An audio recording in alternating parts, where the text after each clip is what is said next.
vemos precisamente, hermanos, donde volvemos, donde se nos confirma nuevamente por el contexto de lo que estamos leyendo, en qué consiste, ¿verdad? Esta salvación, esto de lo que nos está hablando el apóstol en el capítulo 9. Recordemos, hermanos, que cuando vimos la clase hermenéutica hablábamos del contexto inmediato, el contexto extendido, el contexto en el cual encontramos las escrituras. Y aquí, hermanos, dentro de este mismo pasaje, aquí el contexto inmediato de lo que estamos leyendo, estamos viendo como Pablo comienza al principio del capítulo 9, angustiado por su gente, por la falta de salvación, por la falta de credulidad para ser salvos. Y entonces aquí volvemos y en este pasaje leemos, ¿qué pues diremos? Dice en el versículo 30. Y él responde, que los gentiles que no iban tras la justicia han alcanzado la justicia, es decir, la justicia que es por la fe. Mas Israel que iba tras una ley de justicia, no la alcanzó. Y dice, ¿por qué? Porque iban tras ella, no por fe, sino como por obras de la ley, pues tropezaron en la piedra de tropiezo, como está escrito, he aquí pongo en Sión piedra de tropiezo y roca de caída, y el que creyera en él, dice, no será avergonzado. Entonces, ¿qué pues diremos?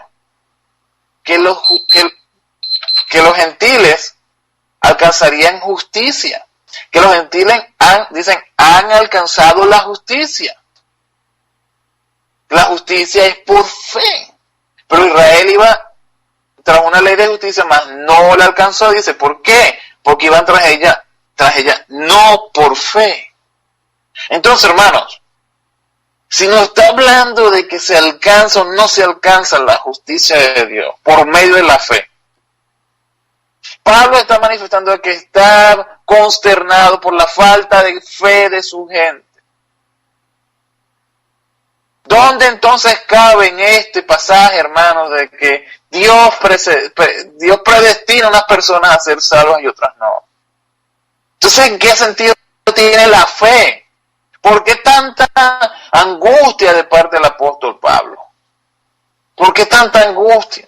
Y como lo mencionamos y continuamos la lectura en el versículo capítulo 10, como lo veíamos también la semana pasada, decíamos, hermanos, ciertamente el anhelo de mi corazón y mi oración a Dios por Israel es para salvación.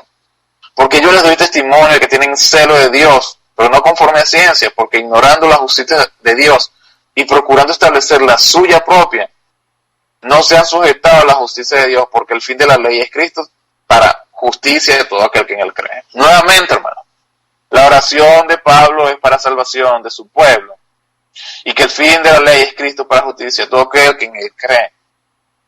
Entonces, ahí, hermanos, estamos viendo donde la fe de la persona en Jesucristo nos produce la salvación.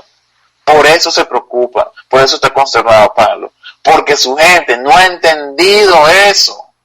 Su gente se envaneció en la ley, en seguir mandamientos, creyendo que esa religiosidad les daría la vida eterna, les daría la salvación.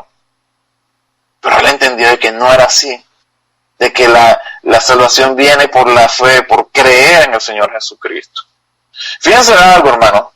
Lo que estoy haciendo es yendo a través de este pasaje, hermanos, aplicando los principios de interpretación. Cuando estoy mencionando algunos pasajes que son citados, como los mencioné, los estaba mencionando en Isaías o en Oseas, o cuando se hacen pasajes viendo a Génesis o al libro de Éxodo.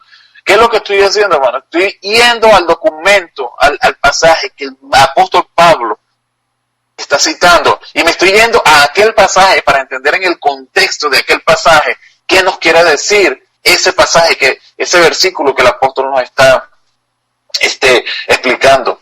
En la primera lección, hermanos, veíamos sobre la hermenéutica. La Biblia se explica sola, pero hay que entenderla en su verdadero contexto, hermano. No podemos sacar frases como vasos de ira preparados para la destrucción y mira, aquí te lo dije, toma. Hay gente que está destinada a morir, predestinada, ¿verdad? A tener perdición. Dios así lo ha dicho. ¿Sabes una cosa? Hay que leer y interpretar las cosas en su manera correcta. Hay que leer el contexto. Si se nos hace una cita bíblica, vamos a ver qué dice la cita bíblica y en qué consiste, dónde está el contexto de esto, para que de esa manera podamos nosotros entender verdaderamente, ¿verdad?, lo que la palabra de Dios nos quiere decir. Tenemos que, si bien es cierto que las herramientas de que yo mencionaba anteriormente, estudiar las palabras originales en diccionarios o atender, ¿verdad?, a la concordancia Strong, por ejemplo, para entender el significado de algunas palabras, ¿verdad?, de lo que quiere decir. Pero lo cierto que, hermano, lo que estoy haciendo es demostrándote que haciendo la lectura de la palabra de Dios correctamente, yendo a los pasajes, interpretándolos en su contexto, podemos entender el significado de la misma palabra de Dios. La misma palabra de Dios se da respuesta a sí misma. Este pasaje, hermano, es duro, difícil muchas veces de comprender, porque muchas personas lo sacan de contexto. Pero hay que estudiar, hay que leer la palabra de Dios y en los pasajes sobre todo que puedan prestarse a mala interpretación, ir y profundizar de manera sistematizada, como yo ya lo expliqué en la primera lección.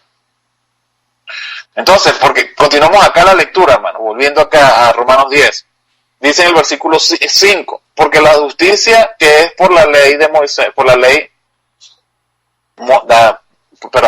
de la justicia que es por la ley, Moisés escribe así: el hombre que haga estas cosas vivirá por ellas. Pero la justicia que es por la fe, dice así: no digas en tu corazón quién subirá al cielo, esto es para traer abajo a Cristo, o quién descenderá al abismo, esto es para hacer subir a Cristo entre los muertos.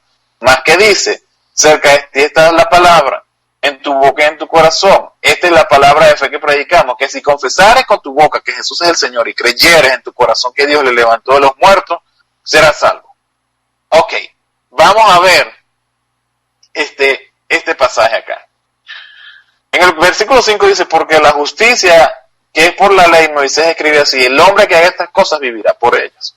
Y estamos hablando, hermano, de la ley. La ley enseñaban de que el hacer las cosas vivirías por las cosas que hicieras.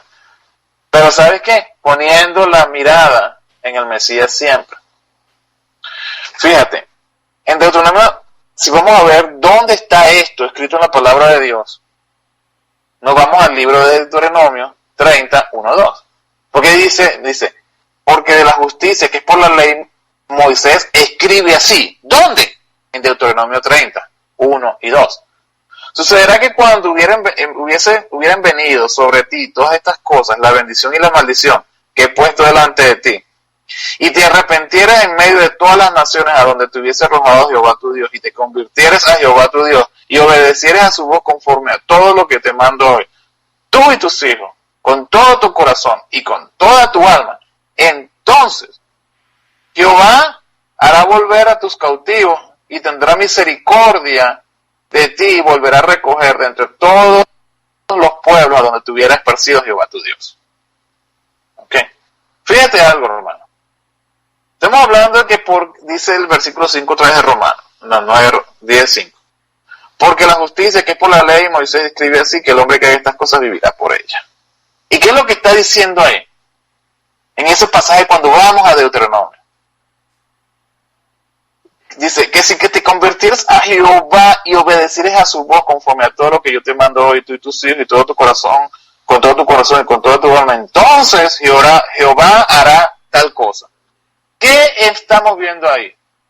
Que Dios está permitiendo al hombre que haga decisiones en su vida. Tú vas a ver qué haces. ¿Obedeces o no obedeces? Si no obedeces, ya tienes unas maldiciones que te he puesto. Y si obedeces, estas son las bendiciones. ¿Qué vemos acá? Un principio bíblico. Mi hermano, que a pesar de ver que estamos hablando respecto a los mandamientos de la ley, todavía vemos el principio que de la libertad que Dios nos da a nosotros para hacer decisiones. Tenemos el libre albedrío de atender la ley y el llamado de Dios. Dios permite al hombre, ¿verdad?, alcanzar las bendiciones o no por medio de su libre albedrío. Dios no es que predestinó de que tú ibas a hacer esto y eres una máquina que no puede resistirte a la voluntad de Dios. Sí lo puedes hacer. Tú decides, no lo hago y no lo voy a hacer. ¿Ves? Y tú, ¿verdad?, te podrás... Mira, hermano, quizás estás escuchando este pasaje y tú estás en una batalla espiritual con algún hermano en la iglesia, con tu pastor o con alguien y estás tomando la decisión de irte. No te vayas. No te vayas. Mantente ahí porque Dios te puede estar pasando por un horno de formación. Pero tú haces la decisión. Te aseguro algo, si atraviesas la prueba verás la bendición de Dios, hermano. Si no, te lo voy a decir, vas a perder la bendición de Dios. ¿Y qué va a pasar más adelante? Te vas a otra iglesia, te vas con tu corazón herido, ¿verdad? Y te vas a aquella iglesia rezando tu problema y adivina qué va a suceder allá. ¿Qué va a hacer Dios contigo en aquella iglesia? Ya te lo imaginas. Pero es que, ¿sabes qué? Todo tiene que ver con la posibilidad de que Dios nos da a nosotros de elegir. Y después, ¿verdad?, ese pasaje dice, más que dice, cerca de ti está la palabra en tu boca, en tu corazón. Esta es la palabra de fe que decimos, que si confesares con tu boca que Jesús es el Señor y creyeres en tu corazón que Dios te levantó de los muertos, serás salvo. Aquí, hermanos, se nos está presentando la redención universal por medio de la expiación hecha por Jesucristo. A pesar, mira, hermano, de que Cristo murió por todos, solo los que creen en Él son salvos. Y ahí es donde está la gracia de Dios, la misericordia de Dios. ¿Quién no goza misericordia? El que no cree en Jesucristo. Porque sabes una cosa, ahí está a tu disposición. Tú la tomas o la dejas. Tienes libre albedrío para hacerlo, para tomarlo, ¿verdad? Y vas a beber las bendiciones de tomarla y las maldiciones de no hacerlo. Después ahí, hermanos, continúa el libro del capítulo 10 de Romanos hasta el versículo 20, el 21. Y allí en el 21, hermano, ya para terminar, dice, pero acerca de Israel dice, Isaías, dice en el 20, Isaías dice resueltamente, fui hallado de los que no me buscaban, me manifesté a los que no preguntaban por mí. Y el 21 dice, pero acerca de Israel dice, todo el día extendí mis manos a un pueblo rebelde y contradictor. Fíjate, todo el día extendí mis manos a un pueblo rebelde y contradictor. Hermanos, todo el día Dios está extendiendo sus manos a todos nosotros para que seamos salvos, para que sigamos la voluntad del Señor. Pero el Señor dice, un pueblo rebelde y contradictor. Tú ahora dime, ¿dónde está aquí una predestinación, hermano? ¿Dónde está aquí la falta de libre albedrío de parte del hombre? Lo que Dios le permite al hombre para tomar sus decisiones. Todo el día extendí mis manos a un pueblo rebelde y contradictor. ¿Qué hacía esa gente? Que se negaba a la voluntad de Dios, al Espíritu Santo, para ser guiados. Pero ahí estaba Dios todos los días. Pero ¿sabes algo, hermano? Hay un día que, como le llegó a los amorreos, va a llegar. El día, hermano, que mueras. Mira, amigo que nos escucha, el día que tú mueras, se acabó la misericordia de Dios. Si ese día que tú mueres no aceptaste a Cristo como tu Salvador, tu destino está preparado en el infierno. Pero si tú has conocido al Señor Jesucristo, vas a tener vida eterna con Dios en los cielos. Ya para terminar, hermanos, una recapitulación. Entendiendo dónde comenzamos en este capítulo 9, ¿verdad? Con la manifestación de Pablo, de su angustia por su gente. Vemos en Romanos 10, donde mismo Pablo nos enseña que la fe de Jesucristo es la vía para ser salvo. Y vemos a un Dios manifestando por medio de profecías cómo extendía su mano a un pueblo rebelde y contradictor, que se resistía al Espíritu Santo para guiar sus vidas. ¿Qué hemos visto el día de hoy? Un Pablo angustiado por la incredulidad de sus parientes y la salvación de esa gente, afirmando que el fin de la ley es Cristo para justicia a todo aquel que en Él cree. Nuevamente, creer. Vemos a un Moisés al cual Dios le habla de su misericordia, la cual se manifiesta a todos que se depositan su fe en el Mesías. Asimismo, hermano, hemos visto con un faraón de duro corazón resistiéndose al Espíritu Santo. El faraón al cual Dios le ofreció una y otra vez la oportunidad del arrepentimiento y le preguntaba, cuando veíamos el versículo 17, que si todavía se ensoberbecería contra su pueblo, contra el pueblo de Dios. Otra vez demostrando la posibilidad, mira, vas a seguir, ya, dale, arrepiéntete. Vemos también, hermanos, un Dios que trata con su creación como un vaso de barro, formando a aquel hombre, aquella mujer para salvación.